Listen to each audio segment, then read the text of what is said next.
This is a relay project. Real Talk starts right now. Here's Ryan Jesperson.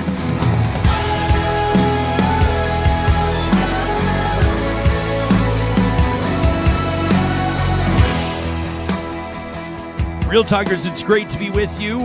Can't believe it's almost the end of November on this 28th of the month, the first show of 2023 with our holiday decor in place. As you can see if you're watching the show on YouTube, there's a very different vibe in the studio when the holiday decor comes out. Yeah. Even as we participate in our mellow, chilled out pre-show routine, John, you have now the holiday tunes. It's not, you don't have quite have the Bing Crosby or the Nat King Cole going yet, but there has been a very holiday vibe in the studio today, despite the fact not a flake of snow outside. I truly feel like I'm in the season. I appreciate your contributions to vibe management. It's a weird and wacky world we're living in here with the climate change, and we're finally starting to see the effects. I don't mean to laugh, but I've been trying to play the modern I stuff like what first, you're doing, and then you get into the classics as we get closer. You're on you've been doing the shopping mall Christmas tunes now,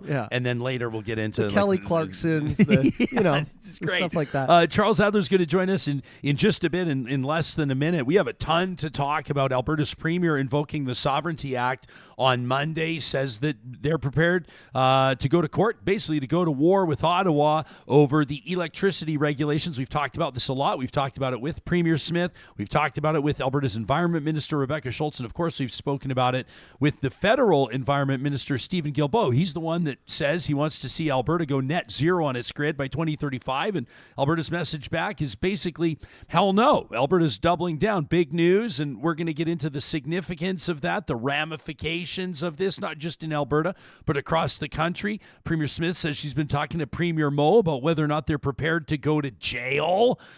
We have an email from the Federal Environment Minister's office getting ahead of this episode saying nobody's going to jail. This is ridiculous, but is it? Is this political saber rattling? Obviously. Who's going to come out on top on this one, especially considering recent decisions by Canada's highest court, the Supreme Court?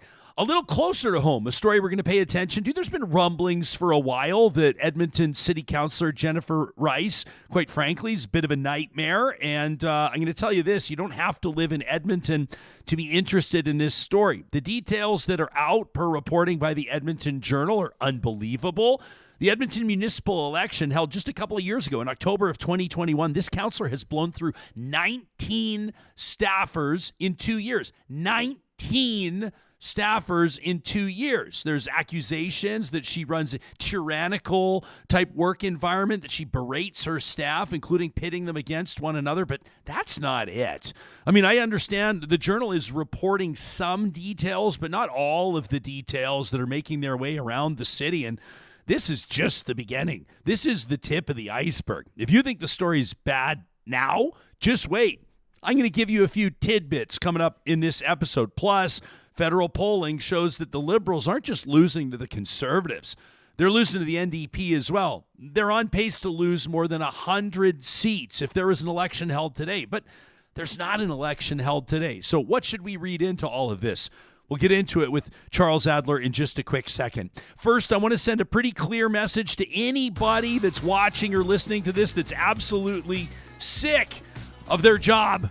You're waking up in the morning, you're grumbling, it just feels like you didn't get any sleep because you find no joy or fulfillment in your morning routine because you don't want to go into the office. Nothing against the people there maybe, but you'd rather be your own boss. You'd rather have an opportunity to have unlimited earning potential, set your own hours, and help people. Well, here's your chance to launch a rewarding career in real estate with Rello's affordable online courses. These courses make it easy to pass your exam and get your real estate license so you can do exactly that. Run your own business, set your own hours, and be your own boss. You'll be helping people every single day as they buy or sell their homes. And here's the best part. Rello's committed to your success. They have live instructors who host online exam prep sessions every Saturday. Plus, they have a ton of resources to help you launch your real estate business well after you've passed the exam, well after you've gotten your license. And there's an even better angle to this. Because you're a Real Talker, there's a special offer. You can save 20%, like Real Talker Graham just did. We loved his email. 20% off any Relo course by using the code REALTALK. That's all one word, REALTALK, at Relo, R-E-L-O, that's Relo.ca. We developed this legislation to shield the province from federal intrusions, and we're using it now because the consequences of this particular overreach would be so severe. Alberta will bear the largest share of the expenses required to meet these absurd targets, and consumers and businesses will see their bills soar. If the federal government has its way, many people will be left without electricity that they can pay for, on a power grid that will fall short or even fail in a typical Alberta winter or summer. We refuse to go along with this plan. That was Alberta Premier Danielle Smith on Monday, invoking the Sovereignty Act, saying that Alberta will not comply with Ottawa's demand that Alberta get to a net zero electricity grid by 2035, even going so far as to promise a crown corporation to become Alberta's power generator of last resort. It's raising more than a few eyebrows. I've been looking forward to checking in with the Titan of Talk, Charles Adler, per our tradition, the first episode of every week. What did you make of the big news conference yesterday? There's a few angles we got to hit this from. Well, what I make of it is the guy to the left of her is a basketball player, has to be. Yeah, okay. He's at least 10 feet tall. He's taller than a pine tree. Who is that guy? That's Minister Newdorf. He's well over 6 feet. And then, of course, you have Minister Schultz standing next to him, who's of significant political skill but diminutive stature. How's that? And so diminutive, I like that. Yeah, so the two of them standing side by side, it does look like Muggsy Bogues and Manute Bol for sure. Yeah. So the Danielle Smith thing, I mean, every day she's picking a fight, and that seems to me what they're about. They're more of a street gang than they are a provincial government. Might be difficult for you to say that, not difficult for me to say that. Why would it be difficult for me to say that? Well, because you still want to have access to her and you want to interview her from time to time. And, she's never cared. If you call her a gang leader, she might not want to come in. Well, okay, fair enough. Yeah. Oh, well, I don't know. So I think she's behaving like a gang leader. I mean, she's used every single thing she talks about is an opportunity, or she turns into an opportunity for a fight. And I get it that works for her base and whatever, but at some point a government has to be stable, and at some point a government has to be orderly and purposeful, and not everything that you do should end up before a judge. Now, do I know enough about the subject to be able to tell you that she can manage this without the Sovereignty Act? No, I do not. But I know people who are a lot smarter than me on these subjects who believe that Danielle Smith can achieve what she needs to achieve on electricity without invoking a Sovereignty Act. Yeah, and she spoke to that yesterday. We'll play some clips. We've pulled a few from her media availability yesterday, and some great questions from veteran reporters there wondering why she's invoking the Sovereignty Act, because it seems like basically the key priorities or the top promises that she's making to Albertans, their game plan, if you want to call it that, doesn't require the Sovereignty Act. But of course, invoking the Sovereignty Act draws a lot more attention to this. Right. And in politics, a lot of times, attention is momentum and momentum is power, right? Yeah. The only problem with all of that is that if it becomes obvious to everybody in the room being Alberta, and the room being Canada, if it becomes obvious to everyone in those two big rooms that you're after attention more than you are direction, more than you are outcomes, if attention matters to you more than doing business and getting outcomes, then people start to think that you're addicted to attention. And that's a major distraction for people. If you want people to take you seriously, yes, you've got to get their attention from time to time. But if you're working hard at getting their attention and dominating their attention every single day, that's too much work for a lot of people. And they start to question your character. And I would say that this ties into the Rice story, because this ties into something called insecurity. Electing someone who's massively insecure, working for someone who's massively insecure, being married to someone who's massively insecure, that's a lot of work. You don't think Danielle Smith's insecure, though? That's not what you're saying, Yeah, I is do. it? Really? I have never met anyone who craves attention all the time who isn't insecure. And I try not to get distracted by the fact that the person has obvious qualities. Technically, she's smart. Technically, she's aesthetically very, very charming. And I'm not just talking about her looks. I've spent enough time with her in person. She can be very, very charming. So she's got a lot of gifts. So she has no reason, objectively speaking, to be insecure. But for her to crave this kind of attention means she must be. You know what I think it is? I don't think it has anything to do with insecurity. I think it has to do with blood in the water.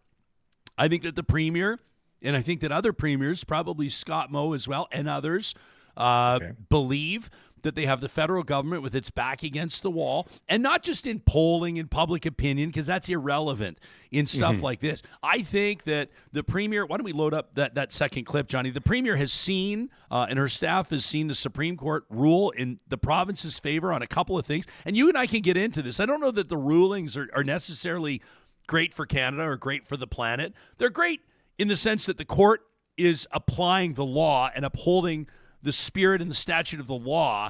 But, I mean, if we're going to get into the plastics ban, I don't think it's a huge win that everybody thinks that all of a sudden this is great. We don't have to address the plastics problem anymore. I mean, maybe you and I can go down that rabbit hole in just a second. But I think that the premier has seen, as has everybody else, that this federal government's had two pretty important initiatives, both of them environmentally related, struck down by the court. And I think that she thinks that now's the good time to pick a fight. Let's get back to this news conference yesterday, Chuck, then we'll get you to comment on it. Here's more of what Danielle Smith had to say. We're sending a message to the market that this is a reluctant entry. I wouldn't characterize it as nationalizing the industry. Alberta Treasury branches plays within the financial services sector, but they certainly do not monopolize it. There are a multitude of other credit unions and banks that people can participate in. So being a participant in the market is very similar to what EPCOR and NMAX already do. EPCOR is a wholly owned entity of the City of Edmonton. NMAX is a wholly owned entity of the City of Calgary. Should we decide to move forward, this would be a wholly owned entity of the province, and it would operate in the market where it is needed as a generator of last resort, not first resort. It's a generator of last resort. So that's a pretty big news yesterday, Charles, the potential creation. And I think there's probably more than just potential here of an Alberta Crown Corporation that would give the province what the Premier describes as better energy security against federal regulation. She says that with private industry, and she's welcoming the investment, there's not enough natural gas projects coming on stream. So she says that the province will back one here, which is kind of interesting considering her libertarian roots. Establishing Crown corporations, if Rachel Notley would have suggested that, you know what the feedback would have been like. I think we've got you muted, Chuck, all of a sudden. I'm sorry. Yeah, there you are. You're back. Okay, all right. It's the small c conservative blood that runs throughout my veins and my arteries, including the Widowmaker, like it's just everywhere. The small c conservative in me cannot take seriously the idea of a conservative government creating a new Crown corporation and then selling it with the proposition that this is the best possible thing for private industry. There's something about that makes no sense at all. Not even close. Noob is watching us in the live chat on YouTube, says, I'm not sure about invoking the Sovereignty Act, but I do agree that some of these 2035 targets are not reachable nor reasonable. We do not and will not have enough infrastructure in place to support it. Listen, this comes down to kind of cold, hard facts. If Alberta is expected to have a net zero grid by 2035, and that means that the province isn't able to hit that base load. What is it, 12,000 megawatts, I think they said, based on current population numbers. So if it's minus 30 or plus 30, you run risks, and we'll get to the Premier's words on this, of brownouts or blackouts. These are the types of things that get people's attention, right? When folks' power is going out at minus 30, that's going to get people's of course, attention. But you run the system the way you need to. And if you don't hit the targets, you don't hit the targets. I mean, how many targets has Canada hit with all its commitments at Kyoto, Paris, and elsewhere? Seriously, I mean, zero. So this idea that Alberta will be in a situation where it won't hit the federal targets, the federal government doesn't hit its own targets, Alberta won't hit the targets, so what? I mean, I realize some people go, oh, no, there will be these massive consequences because the Canadian government will come down on Alberta like a ton of bricks. No, they won't, because the court won't support that. I want to read from a statement that we received from a spokesperson to Minister Guilbeault, the federal environment minister, says the government of Alberta has never brought up a constitutional veto at the negotiating table. Building a clean electricity grid is a massive economic opportunity for Alberta, the basis of a sustainable future. Our government, the federal government, is ready to continue making substantial investments in Alberta's electricity infrastructure with a cooperative partner, and our regulations are designed with many flexibilities to ensure they're realistic and accommodate Alberta's needs. So that's the position on the feds. I mean, we'll see what the response to this looks like. Premier's take on it yesterday is that if this ends up in court, we'll go to court. And I think that everybody understands what that means. This is going to be tens or hundreds of millions of dollars. Well, that's another problem I have with all this court stuff, everything going to court. I mean, can Alberta afford to have every one of these pissing contests go to court? But beyond that, listen to the numbers, 2035. When you look at the polls, it's difficult to see them being there in 2025, not to mention 2035. You're talking about the federal government. Yeah, where will Guilbeault be in 2035? I don't know. But right now, there's a good chance that he won't be around in 2025. So it's difficult for me to get overly excited by targets that are not likely to be met, regardless of what kind of government we have in Alberta, and enforced by a government that won't be there in 2035, because they'll be lucky at this point, really lucky to be there in 2025. So I just think that we can get ourselves into a lot of lather, and lather can be interesting for conversation, but there's a lot about this that doesn't feel realistic. And I know this may sound crazy to you, but the Edmonton councillor story, to me, is a much more significant story than this one, because the Edmonton councillor story really relates to all of us and how we live our lives and the mistakes that we've made in working for bullies. It's the worst mistake we could ever make, is to associate with and especially work for, in other words, have a bully having power over you. Because even though you can quit in 6 weeks or 6 months or be fired or whatever, the impact on you lasts for a long time. There's no way that I can say that it lasts for a minimum of 5 years or minimum of 10 years. But I can tell you, Ryan, that both of us who've had experiences working for bullies, and both of us who know many other people who have, know that the chip that forms on our shoulder is very hard to extricate. So, I mean, here's the deal. For people that aren't familiar with the story, Edmonton Councillor Jennifer Rice, basically, and I'm going to speak candidly and frankly today, basically politically a nobody up until a couple of years ago. Nobody knew who she was. She had very little politically related experience. Her team ran a strong campaign. There was an opportunity to kind of come up the middle in that riding. And we won't get into the details, but basically she tapped into certain ethnic communities, in particular the Chinese Christian community, to win that riding. And ever since, and Charles, we get a lot of, we refer to them as the brown envelopes. We get a lot of tips. We get a lot of notes. We get a lot of people, when you see certain folks, I'm not going to get any further in the descriptors, but you got time for a call. These are always the interesting ones, because they're not going to put anything on text. They're not going to send you an email. They want to, have you got time for a call? And we've been hearing about this counselor for quite some time. The story breaking earlier this week, and credit to Edmonton Journal reporters Lauren Boothby and Keith Drain down at Edmonton City Hall. Basically, here are the numbers. I mean, the tail of the tape out of the gates. Can you imagine blowing through 19 staffers in 2 years? You can look up, and the information is readily available online. To give you an idea, Charles, most Edmonton city councillors since the election on October 18th of 2021 have gone through or maintain a staff of 2 or 3, some of them 4. 19 is unprecedented. The councillor is being accused of berating her staff, of pitting them against one another, of refusing to allow them to communicate with staffers in other councillors' offices. She was, I guess, in a way, approached for comment yesterday, and this video, I mean, for the folks listening on the podcast as well, I mean, what she doesn't say is what's most significant. But these are reporters, this video courtesy of the Edmonton Journal, reporters catching up with the councillor once these allegations have gone public. And again, this is just the tip of the iceberg. Bombs are going to drop here. And I'm going to tell you what I've been hearing in just a quick second. But this is Jennifer Rice, 2 reporters, basically with nothing to say just a short time ago. Jennifer Rice, we would like to talk to you. Just to finish my budget, I really want to review the article first. Okay, but you can't even respond to the fact that there are allegations of a hostile work environment. I would not be able to discuss any confidential employment. We're not asking for that, though. We're asking what you would say to Edmontonians about these allegations, which are serious. So she's walking away. She's walking up the stairs. Why don't you explain to Edmontonians what's going on? After I review the articles, because right now my focus is on the budget. Thank you, everyone.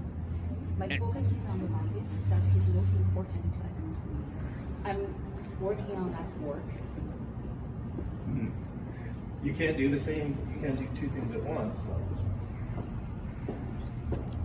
Charles, the visuals on this. They're just very serious allegations. I mean, she's standing at the top of the stairs. She's sort of trying to Not enough pathetically distance. say, I don't know why she's so close. Yeah. I don't know why she allows herself to be so close to people asking her questions. I don't know why anyone would want to. I guess she's just not self-aware. But she's convicting herself because visuals are killers. And so she's convicting herself of someone who has a people problem. Yeah, this is like basically, and those reporters, I think it was Lauren Boothby there, that was Sean Amato there. I'm sure Keith Tryon was there. It was tough to tell who is. You saw, by the way, I don't know if you saw that woman peel off right at the beginning. That's her fellow council colleague Karen Principe, who wanted. Yeah, they don't want to be anywhere. They don't want to be anywhere near any of that. Nobody does. Nobody wants to be anywhere near it. I guarantee that no one who's ever worked for her wants to be anywhere around her. I mean, like I say, the visuals are convincing and convicting, and she's kind of convicting herself. But the idea that she needs, how long does it take to review that piece? I don't know, 3 minutes? Well, I don't think you need to review a piece. If you can say, yeah, I've not reviewed the art. And first of all, where's your staff? Her staff's not helping her out on this because her staff has been the number one victim in all this. Her staff is probably saying you can hang on this one. You can flounder on your own. She's trying to create the impression that it's some big lengthy 10,000 word piece. It's an affidavit, to read. I mean, you can read this on the can. Just doing number 1, okay? It's just there's sorry, I don't mean to be overly pedestrian, but that's no, I understand. You're saying it's not lengthy enough that you need to wait for a number 2. You can scan it during a number 1. We get it. We get it. Number one, and you're done. Okay, I mean that's how easy it is. That's why clearly she doesn't have any staff spinning for her. I mean, because that's just. I mean, I'm sorry that the whole thing that you just ran. Because after having reviewed the piece myself just before coming into the I don't want to know the circumstances of when you were reviewing the piece. No. Was it a number 1 or a number 2, Charles? It was number 1. Okay? John! It was number 1. All right.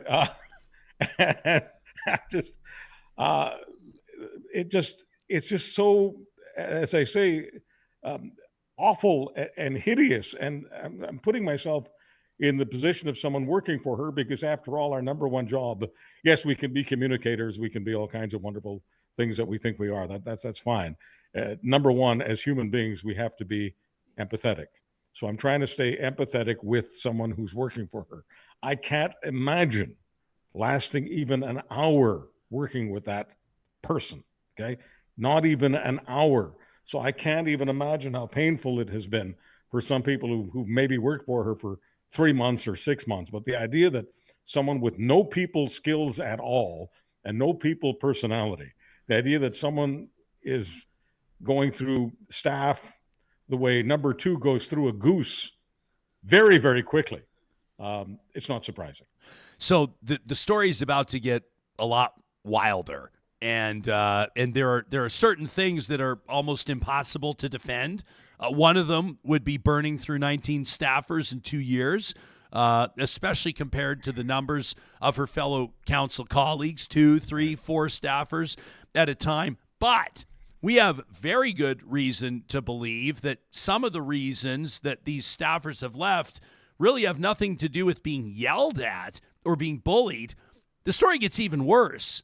There have been rumblings, some of the worst kept secrets around City Hall, that Councillor Rice has told staffers who were members of the LGBTQ community to conceal their sexuality, to not be public about the fact that they're gay. Some have gone so far as to suggest that council staffers, that Councillor Rice's staffers have either been threatened with being fired or have quit in relation to how they were treated based on their sexual orientation. And there are also allegations swirling around City Hall. And we're going to get to what Mayor Amarjeet Sohi had to say about this in just a second, about speaking to the ethics. You know, they want to launch an investigation here. They want to see, as a mayor would, as the leader of any council or any government would, to see what the appropriate channels are to treat this with the seriousness that it deserves to be treated. But there are rumblings around City Hall that this councillor's had her vote up for grabs. And I'm not talking about convince me that this is the right way to vote and I'll vote this way. I'm talking about, yeah, I'll vote that way if you make a donation to my war chest. I mean, these are really, really bad allegations that I know that journalists down at City Hall are working on as they want to blow the doors off this story. But this is about to get way worse. Here's what Edmonton's Mayor Amarjeet Sohi has to say. I am deeply concerned and troubled by these very serious allegations being brought against Councillor Rice.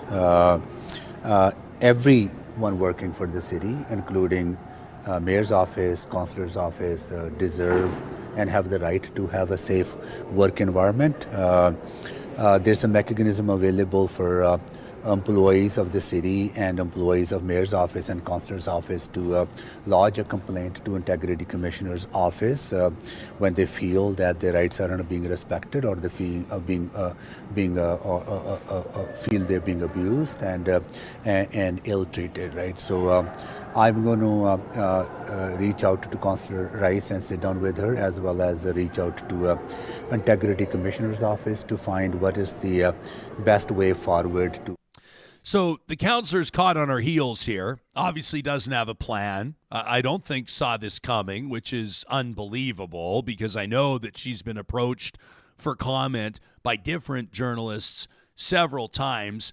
But if there's one thing that we know from the story down in Calgary, embattled Councillor Sean Chu, the disgraced former police officer who basically lost his job in law enforcement for an inappropriate sexual relationship with a minor. Mayors can't just kick councillors out. You can't just remove them from office.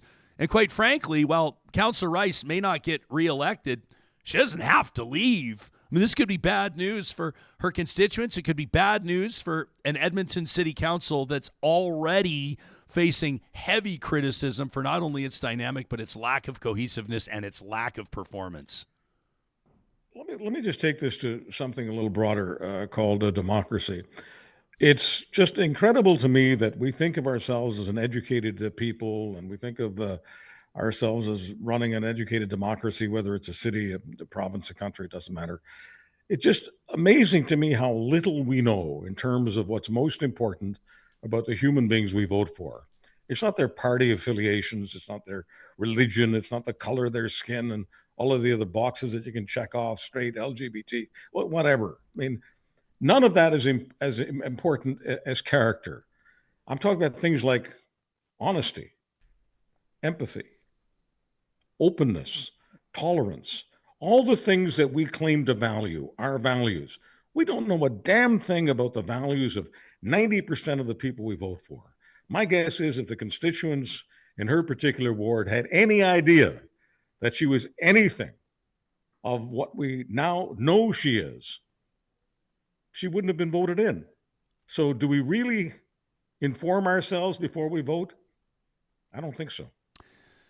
Now, let me ask you this, and some folks may suggest that this is a leap too far, and I'm not indicating support for political parties at the municipal level, but you know that there's a growing momentum in Alberta, and I'm not saying en masse, and I'm not saying that hundreds of thousands of people or millions are calling for it, but there are groups being formed in different cities, including Edmonton. One of them officially kind of sort of launched last week, called Tap Yag, and they're going to be forming a party. Charles, right now they say, well, we're not breaking the law. We're not forming a party right now. We're not doing anything but like wink, wink, nudge, nudge. Yes, they obviously are. Then they'll have candidates ready to roll under a party banner next municipal election. And the belief was that the province wasn't going to do this because the province would have to change the law to allow this, until it became apparent and evident just a few days ago that the province might actually move fast on this in this fall session.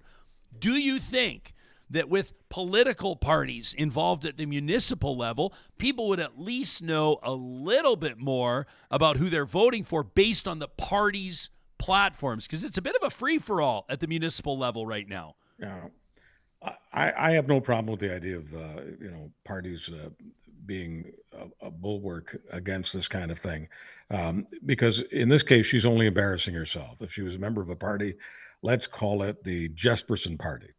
If she was a member of the Jesperson Party, Ryan Jesperson would do what's necessary to remove her. But in the case of what we have right now, who can possibly remove her? Even the person who's the mayor, and the mayor is always perceived to be a real strong person. The mayor is just one vote. The mayor is a relatively powerless figure in so many situations, including this one. So does party status, does voting for a party give us some protection against this kind of thing? Of course it does, because parties don't want to be embarrassed. And if a party is embarrassed, it affects all of their wards. It affects all their seats. But in this case, no. I think that this system is a throwback to the old Canada, where everybody in every town knew everybody else. And if someone was a real problem case, a real head case, if you will, we found out about it. But we're living in a great big city right now, in this case Edmonton, but it could be any of our cities. It could be the Winnipeg, Calgary, Toronto, any of them. All of them have these kinds of problems.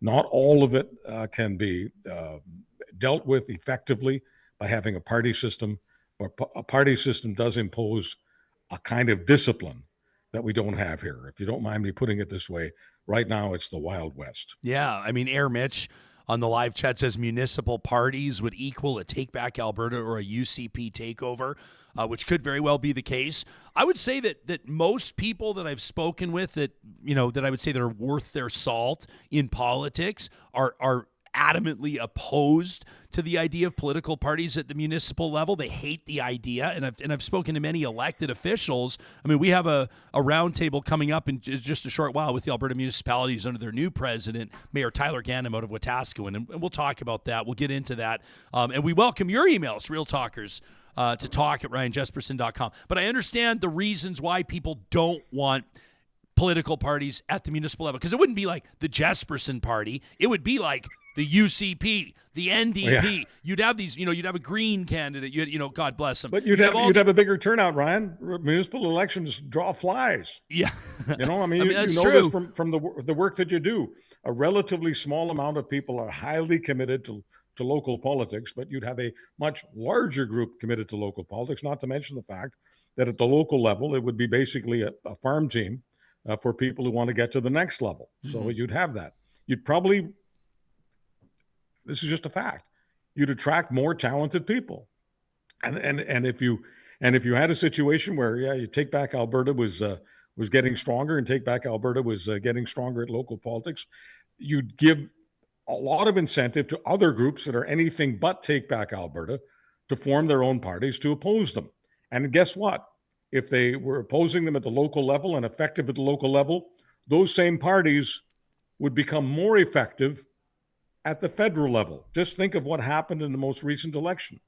If the NDP, whether they had the majority of seats or not on city council, if you had a party system in Calgary, don't you think the NDP would have had a bigger toehold politically in the city of Calgary, everywhere, in every quadrant of Calgary?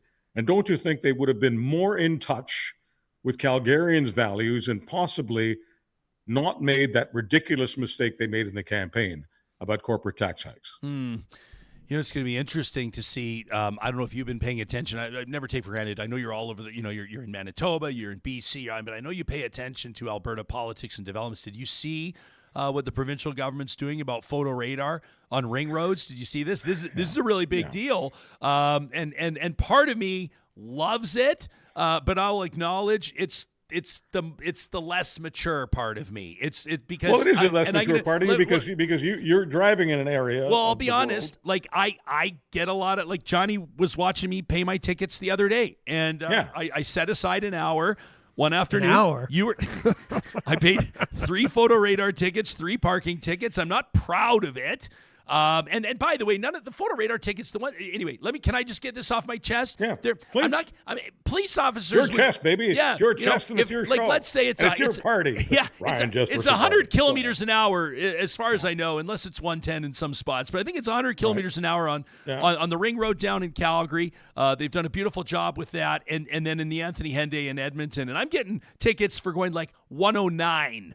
Like 111. Like, there's no police officer that's pulling anybody over that's going 109 in a 100. So I digress. But the point is, I've paid the tickets, and I understand someone's going to write in the live chat. Let me get ahead of you now. Someone will say, here's an idea. Just don't speed. And you're right. You're right. And this is kind of a voluntary tax, and it's one of the few levers that municipalities have to generate revenue. They can either they can ramp up their photo radar locations. They can increase property taxes, which is obviously very unpopular, and that's about it.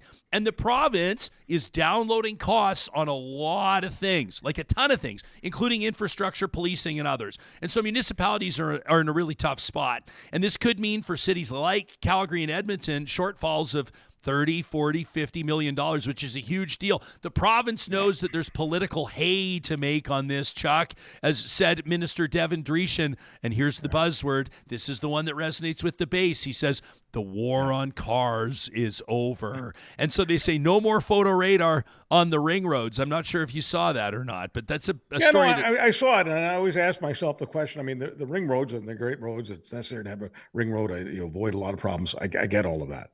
But it's still in the city.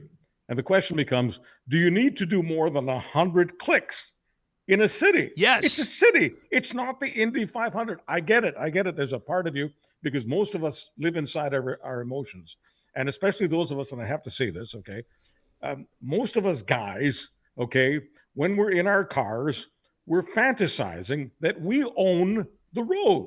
That's just that's the fantasy we all have. And if we own the frickin' road, we're going to drive as fast as we can, as long as we can get away with it. Along comes Mr. Photo Radar, that big bad sheriff, Mr. Photo Radar, who's more disciplined than a cop would be. And they're giving us a ticket for doing 109. How could I call myself a free person when I'm paying a ticket just to do 109? I know it's in the city, but it's the ring road. The numbers have been out of control. You know, it was divulged that the city of Edmonton has like 1,200 photo radar locations. Other cities have like 40. Like it is out of control, and it is a cash cow. And you know, it is. I always for wisdom, I look to the live chat. Justin says these photo radar tickets are a freaking joke. Lauren says you should keep the cash cows in place, but raise the tolerance. I don't mind that. Listen, if I get latitudes, make it a 110. If I get a photo radar ticket in a playground zone, speed limit 30, and I'm going 55, throw the book at me. I'm endangering lives. But if I'm going 109 and 100, I mean, it's just grinding people, and then you lose public favor. But I've had this conversation with current and former mayors. I remember former Edmonton Mayor Don Iveson looking at me. We were sitting in a radio studio in my previous job, and as I was talking, as I was whipping up the audience before hitting him with the fastball, he started playing his violin. He started playing his sad violin as I was griping into the microphone. So there's not a lot of sympathy. The point is, it's a testosterone issue. It's not a road issue. It's not a government issue. It's not a political issue. You got the testosterone is Indy 500 level. Okay. I mean, it's NASCAR. It's Indy 500. It's whatever a guy's fantasy is when he's in his hot car on a road where there's not much traffic at that point. I mean, the idea, for instance, of getting a ticket because you're doing 109 and it's 6:30 in the morning. It's 6:30 in the morning. You're not affecting anyone. Yeah. It's not a school zone. It's not anything like that. And you're absolutely right.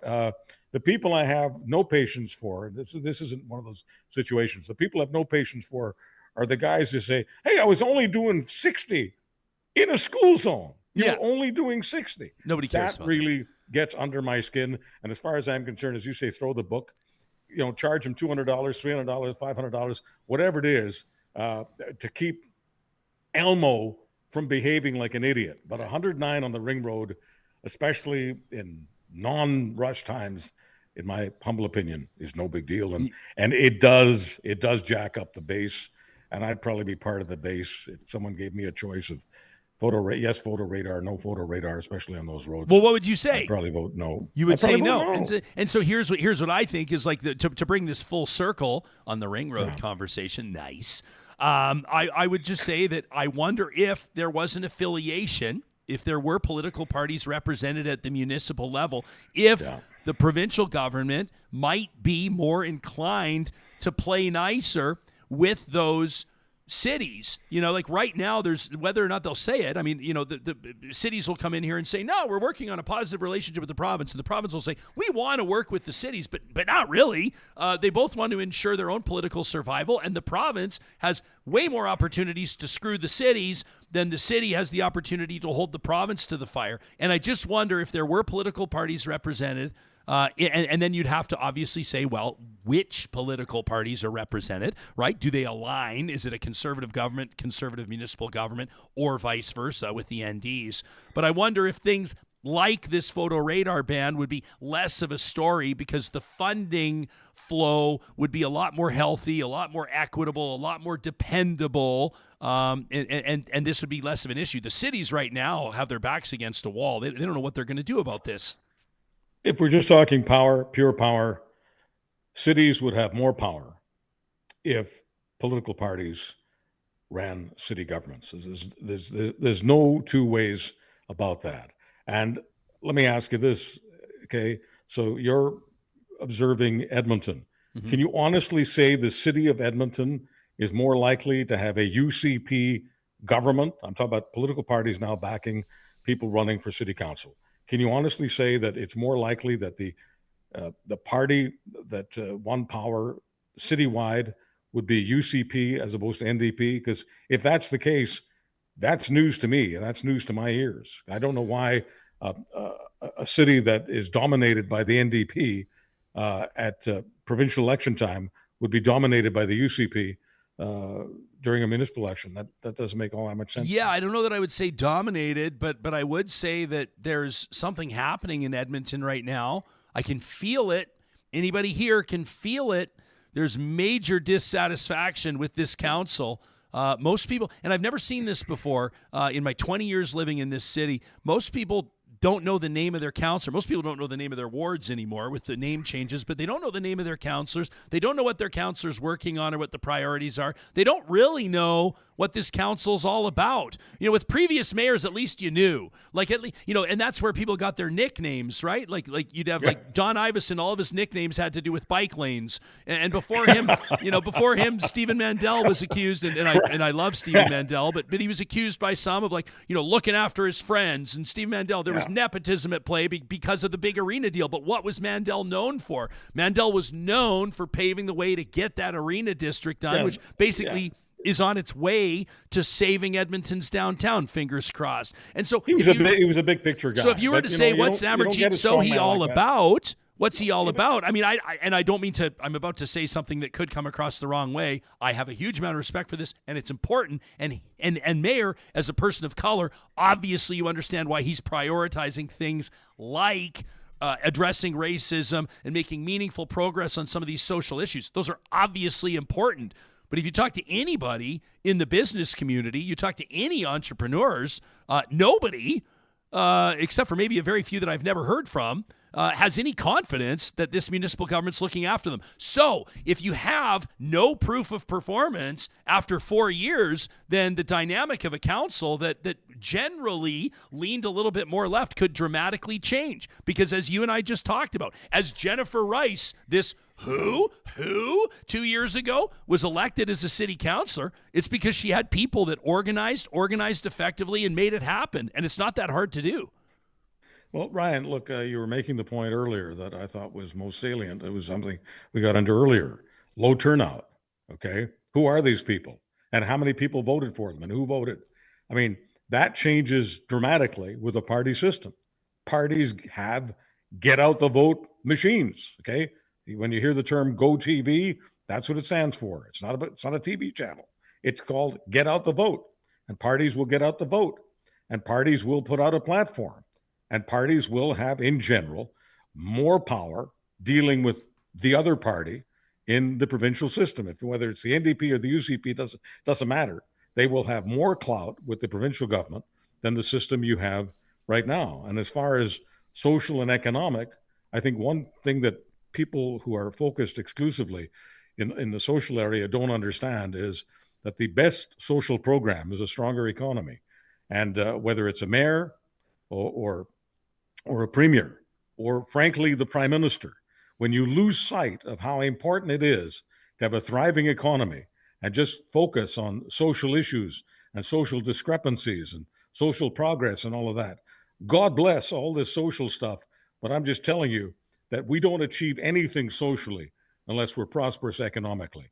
And I don't mind saying that. And it's not because I'm a small C conservative, and it's not because I'm a small business person, and it's not because I'm from a small business family, and it's not because I'm on with Ryan Jesperson, who I share similar values with. But I think most people at the end of the trail can admit that countries, societies, cities with stronger economies have a bigger opportunity to have good social programs. Unless you have prosperity, it's very difficult to have a prosperous social safety net. You want to have a strong social safety net? Get yourself a strong economy, and you're on the way. I totally agree. Kimberly says, I had so much hope for Calgary's city council, but I'm so disappointed in them after the arena deal. If people missed our episode with Jeremy Clausis, editor-in-chief, publisher of The Sprawl, I encourage you to check it out. Johnny, I think the thumbnail is the Calgary Arena Deal Explained. Jeremy does a great job on that, breaking it down and what people were so discouraged about. Basically, the fact that Calgary, the city, ends up paying 3 times more than it would have 2 years ago. We've got some good comments here as well. Like Alberta Girl says, Edmonton's council inherited a mess from the previous councils. I mean, maybe, but they're making many of their own messes, Alberta Girl, and says the arena deal, Edmonton's arena deal, is not saving downtown. Look at some of the social issues around there. It's true, but imagine Edmonton's downtown without the arena. Imagine Edmonton's downtown without the towers, without the new infrastructure. I mean, it would like, I'm not even joking. I think there were literal tumbleweeds on the north end of Edmonton's you're not joking downtown. at all. I mean, it was a disaster. No, been there, done that. Edmonton's downtown before all this business about the arena. And I'm sorry that you can't have success without some people making money. Okay, it happens. Okay, it's one of the byproducts of success. And Edmonton's downtown is a massive success story. Edmonton's downtown was circling the drain. Okay, it was in horrible shape. There was no excuse for it when you consider the brain power and the technological power and the business power in Edmonton. Edmonton's downtown was being abandoned, and Edmonton's downtown was saved. Is it perfect? Of course not. But I can't imagine Ryan Jesperson having his show in downtown Edmonton right now if downtown Edmonton was in the shape it was in 20 years ago. We wouldn't be here. You're 100% right. We wouldn't be here. Chuck, can you stay for a few more minutes? I want to get into these federal polling numbers, but first I want to remind everybody about Athabasca University. Maybe you're listening to this show right now and you're feeling inspired to get more involved, to get more engaged. Athabasca University guarantees there is a program there for you. They're Canada's open university. Literally tens of thousands of Canadians trust AU with their post-secondary journey. World-class accredited online degrees and courses designed so you can complete your education wherever and whenever it works for you. So whether it's a program you want to level up your understanding of AI or maybe prepare for a career in HR, heck, maybe you want to go earn your MBA, you can open your options with online offerings at Athabasca University. Find them online today at athabascau.ca. As we near the end of the month, this is your friendly reminder that the first of every month is 15% off at Friesen Brothers. That's right, family owned for more than 65 years. Friesen Brothers understands what family life is all about, and that includes trying to stretch your dollars as far as they can go. I want to encourage you to check out their website, friesen.com. That's Freson. Go to the flyer drop down and check out the Family Essentials flyer. Quality low food for low prices every single day, including recipes. That's what I love about it. Slow cooker recipes, recipes for your smoker, recipes for those of you who love braising your proteins. Whatever it is, there's something for you. Easy family meal solutions at Friesen Brothers.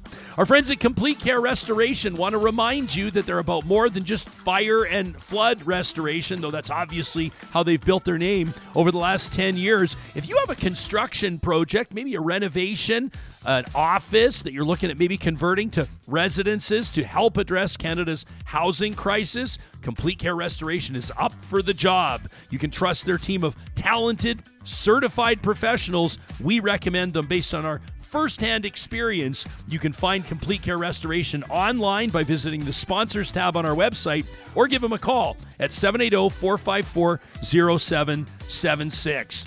And if your home improvement is looking more to the outside, then you're going to want to make sure you make contact with Eden Landscaping over these next couple of months. You want to guarantee shovels in the ground in spring.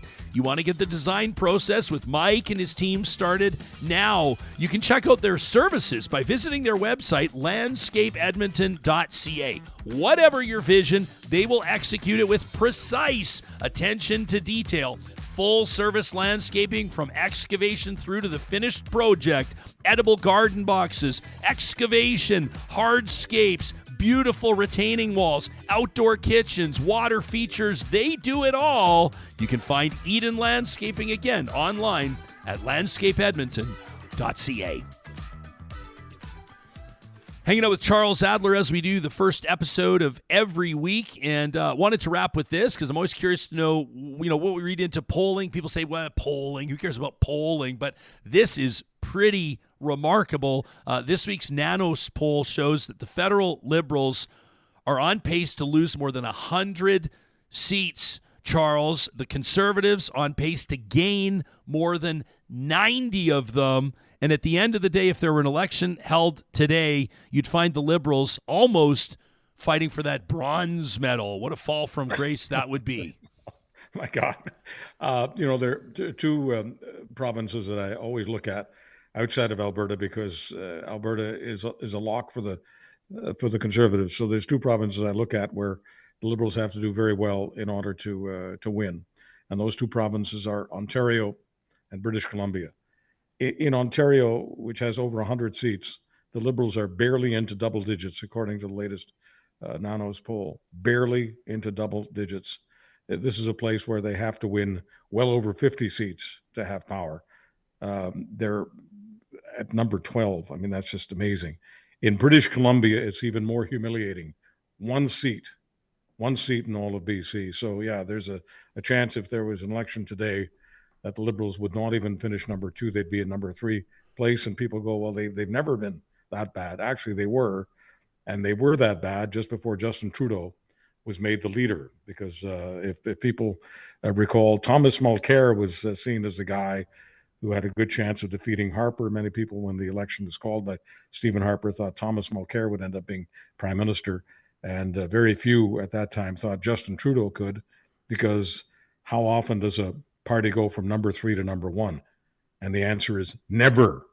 Justin Trudeau pulled off what some people thought was a miracle. So are the Liberals like the salmon going back to where it all began, swimming upstream back to where they were born? Are the Liberals salmon right now? That's what Nanos is telling you. Yeah, and I think you're alluding to this, but we all know how it ends for the salmon after they spawn, right? They don't go back out to the ocean.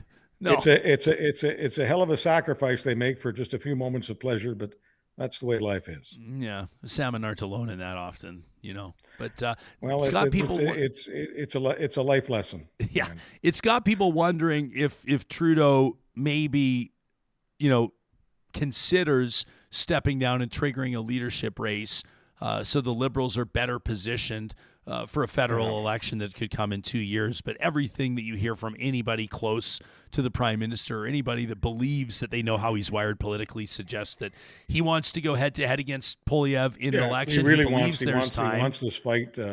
Scheer was boring for him. Aaron O'Toole was boring for him. The Stephen Harper thing was the last one that was exciting. So he hasn't had what he thinks of as a really worthy opponent, a strong opponent, and he likes fighting. He actually loves boxing. I know that people don't perceive the guy that way because he's perceived as a wishy-washy, squishy, lefty, blah, blah, blah, blah, blah. But I'm just talking about the real human being here, politics aside. So he is a fighter. He sees himself as the best fighter in the ring, and he really wants to beat Pierre Poilievre. He wants that. Just in terms of, we were talking about testosterone on the ring road, on the Anthony Henday. He's on the Anthony Henday, and his testosterone says, I've got to knock out Pierre Poilievre. And believe it or not, folks, the stronger the polls look for the Conservatives, the weaker the Liberals look, the more testosterone Justin Trudeau has for this next contest. You can follow Charles Adler on Twitter at Charles Adler, and make sure you subscribe to his podcast, The Charles Adler Show. Always great to connect with you, pal. We'll see you again in a week.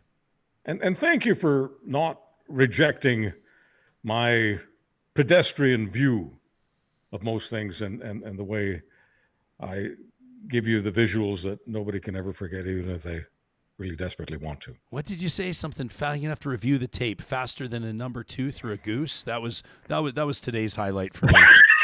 That was pretty good. I love geese. Yeah, I love geese. I guess, bud. We'll talk to you soon, pal. There he is, Charles Adler, right here, only on Real Talk. Always a pleasure. Do you? I don't think that the speeding thing is just. Like, I'd be curious to know, do men speed more than women? I don't know. Maybe, probably. I don't know if I would 100% attribute it to testosterone. I think that inattention can be part of it. You don't realize that you're speeding. I think part of it could be just you're moving with traffic. I think part of it could be, and this is not an excuse, don't ever try to tell this to a police officer. You're not going to, but could just be that you're in a hurry. I was just going to say, I think women, and this is just my opinion, the ones I know tend to be more punctual. Whereas guys are like, wake up late and, throw stuff up. Like, if we're talking about us two in the room right now, if I'm getting a speeding ticket, it's probably because I'm trying to it's not because I got a lead foot. Yeah. It's because I'm trying to get somewhere on time, right? Yeah, I think mine's inattention. Yeah. To be honest, which is why I'm saying, and depending on the vehicle, and this is, everyone's going to say like this is like making excuses hour or something like that. It's not, but for me, if you're getting, and this is what annoys me about these photo radar tickets, if it's through the city, let's say it's a speed zone 60. Sure. If I'm going 85, pull me over 100%. But if I'm getting a photo radar ticket for going 67 and a 60, depending on the vevehicle, now, that could be a 2 millimeters on the gas pedal over the course of 10 seconds. That can't happen though. You know what I mean? I think it's 9. No, it's not true. Yeah, I think it's 9. No, it's got to be percentage points. No, man, you've seen the tickets that I've been paying. They're you jokes. Get 7 over? No. Yeah, way. man. In a 60, 100%. I've had photo radar tickets in a 60 zone for going under 70. And that's ridiculous. Like, to me, that's just but listen, they don't need to make friends. That's fine. I'm just, I think that it's too bad that the municipalities are going to have to, I don't know what they're going to do. Property tax increases, people better be bracing. I mean, I feel like if your property taxes go up by 6 or 7%, I feel like you're getting off lucky. I feel like there's a lot of communities that are going to see, and we talked There to is a councillors. loss here. These conversations have been off the record, but we've talked to councillors that say we're working so hard to keep the increases in single digits because a double-digit increase is like political suicide. I wanted to touch on something else, by the way, and I wanted to note that I saw this comment. Where did it go? There was somebody in the chat that was kind of chirping me, and I'm happy to address it. It was David. David says I had made some comment. I think it was Alberta girl that made a comment about how said like Edmonton's downtown has been a nightmare. The arena didn't save it, and then I said due to a lot of the social issues, which was my comment. And David says LOL at how Ryan wouldn't use the word homeless. Alberta girl had said because of the homeless. David said some of the social issues. David goes on to say some of those social issues have tried to stab me twice. David, I've had a knife pulled on me downtown as well. It's scary as hell. I will say this. The reason why I don't just say put a target on the homeless is because it's not the homeless that are contributing to the problems downtown. It's a lack of resources for people. It's a lack of infrastructure for people that are trying to get their lives on track. There's a lot of people that are really struggling. There's a lot of gang activity happening downtown right now. The drug trade is thriving downtown. There's a lot of violence. This is not being perpetrated specifically by, quote, the homeless. No. There's a lot more going on, and I think it's a bit of a lazy characterization to say Edmonton's downtown is fucked because of the homeless. There's a lot more to it than that. The homeless population, or people experiencing houselessness, however you want to refer to it, is a symptom. It's not the cause. It's not the root cause. And so that's why I made my comment, and I'm more than happy to address it. Yeah, and we're talking like any large city. It's the same thing. You've got social issues downtown, and we're talking about Edmonton where population growing, downtown starting to thrive more people going downtown, obviously crime, drug addiction, violence, all of that is going to increase. But back to the tickets, it's a big loss because, and I know the municipalities, like, they don't want to ticket people, but we're talking about $170 million in Edmonton alone, 22-23, that could be cut drastically. Like, just with the ring road thing, it could be cut in half, right? So 60% of that goes to the government, 40% goes to the city, right? So that's a lot of money being lost. Yeah. You want to talk about these AI Sports Illustrated? Can you believe no, that? Well, we're actually working on a feature segment about it. We're gonna do a whole interview on it. But why don't we? You want to tee it up right now? Let's just touch on it. This is pretty crazy. wild. So Futurism, you can check out futurism.com. Reporting on this month. Sports Illustrated, which is like, I don't know if SI is still a thing. But I remember when I was growing up, like, did you subscribe? I remember subscribing to Sports Illustrated. Yeah. I'm pretty sure the swimsuit edition always went missing, curiously. It never arrived. I don't know. That was weird. But before Maxim, it was the mag. It was the guys, mag. Yeah. But Sports, like, SI was the mag for sports. Yeah. And I remember reading, like, Rick Riley and all these guys. And I mean, just amazing, right? But Futurism is reporting that Sports Illustrated has been publishing articles by fake AI-generated writers. And so reads the subheader. They asked them about it, and SI deleted everything. Now, get this, Johnny. It's not just that the articles are being written by AI. They made fake people. They made fake So I found a profile. authors. This is the one that got them caught. So this guy, Drew Ortiz, who did a bunch of articles on a bunch of different things, somebody just started looking for him. He wasn't on social media. Yeah. Couldn't find him on Facebook. No LinkedIn account. No other bios anywhere else. If you're a writer, usually you find a paper trail, right? Where they went to school, something, right? Nothing. So this Drew Ortiz guy, they're saying even the picture might be AI generated. No, not might be. It is AI generated. They found that profile photo is for sale on a website that sells headshots, where this headshot, the so-called Mr. Ortiz, is described as a, quote, neutral, white, young adult male with short brown hair and blue eyes. It's just, and we were You know what this is called? Lying. Yeah, I can't, like, I know there's a squeeze on media right now and you're trying to save money, but this is absolutely ridiculous. And we were talking about AI yesterday and the squeeze that it could make, and I was reading an article yesterday and people are saying just get on board, like, learn about AI, learn how to use it, and hopefully in the future, if there is AI taking over stuff, we're the ones regulating it and using it, right? Because we were talking about this yesterday. Like, I think as a DJ, honestly, I think in the next 3 to 5 years, I'm not joking, 50% of my business, I hope to God I'm not DJing in 5 years. Please, Ryan, but is going to be gone because of AI. Already, you've got people who want to save money at wedding and corporate who are going the route, and not a lot, maybe 10%. They'll play a Spotify playlist. Yeah. They'll put all their favorite songs on there, and they'll play it, and they'll go up to an iPad. I don't blame them. And they'll skip around. Just wait till you can just put in, hey, a mood or a genre at a certain time, and an AI DJ will mix for you. I think a lot of people are going to jump on that to save a buck. And I know that like an AI-generated DJ will never be able to read a crowd and switch as quickly. But if you want to save, if it's the cost between a $2,000 DJ and $200 for AI, I think you're going to go that route. I would say the number one benefit probably of the AI DJ is you're not going to get slapped when you request Cotton Eye Joe. Would you agree?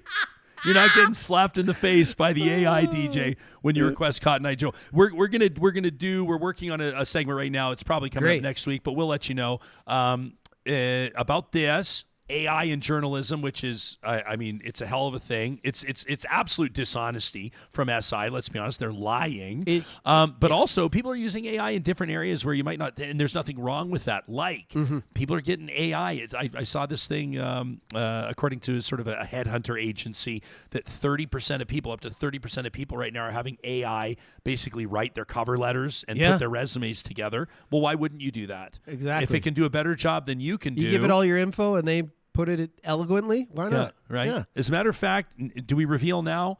That we've now when we around reveal? with it. None of our opinions today are ours. We had AI write this entire show, and which is why I was especially amazed that AI came with number 2 through a goose for Charles Adler. But he read the script beautifully. He read it beautifully. But we've messed around with it. It's just scary when you get into I think education is the big one where I don't think people are going to be putting in the effort as much when they're writing essays, when they're completing their studies. I think they'll be like, hey, I sat through the classes. I'm going to input all the info in here. Here's my thesis. Here's my essay.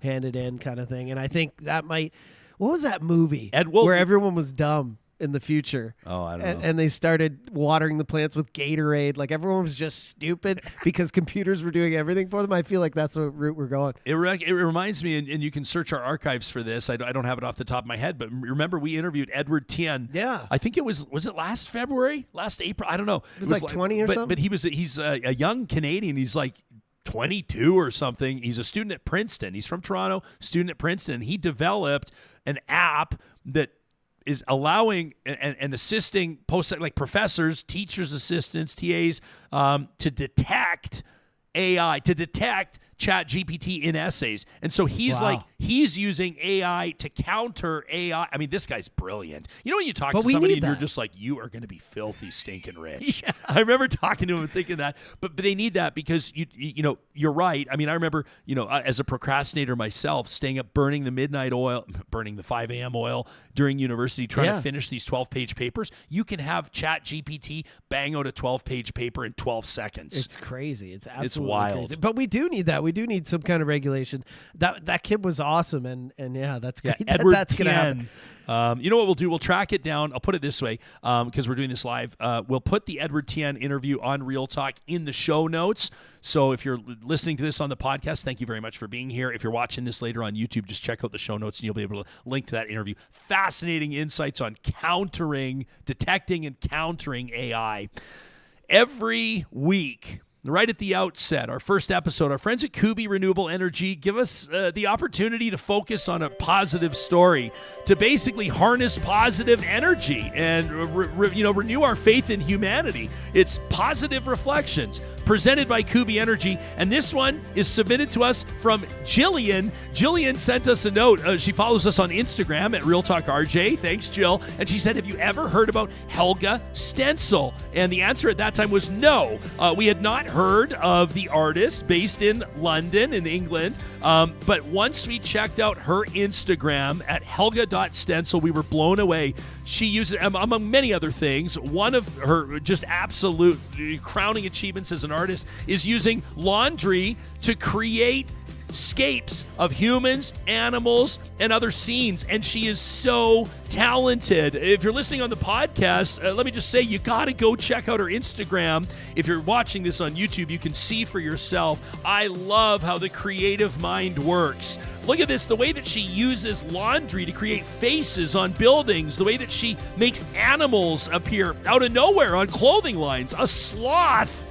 A sloth out of a hoodie and some clothespins. Amazing. And this one was my personal favorite. I love that. Of course. Hey, that cow. Moving image by Helga Stentzel. Absolutely brilliant stuff. You know, she was named back in 2020 the Food Art Creator of the Year. So her talents extend beyond these clothing lines, but I encourage you to check her out. Give her a follow on Instagram at helga.stentzel. And thanks to Jillian for passing this along. You were right, Jill. She said, I think it'll put a smile on your face. It sure did. And now I got to do follow on Instagram. Make sure you follow us on Insta, on TikTok, on Twitter. And of course, thanks for making sure that you subscribe to us wherever you get your podcasts on YouTube as well. You can get a free solar quote at kubienergy.ca. And if you have a positive reflection, it could be anything that made you happy, anything that filled your cup. Send us an email to talk@ryanjesperson.com. Just punch positive reflections into the subject line. Coming up on tomorrow's show, we're going to learn a little bit more about heat pumps. Could they be a legitimate solution? Could they make energy costs drop? Could they get us closer to net zero on the prairies? We'll find out from somebody in the business. And then coming up later this week, more news of the day, including a look at AI. Like we just said, we'll keep you posted on stories to come. Thanks for being part of this episode of Real Talk.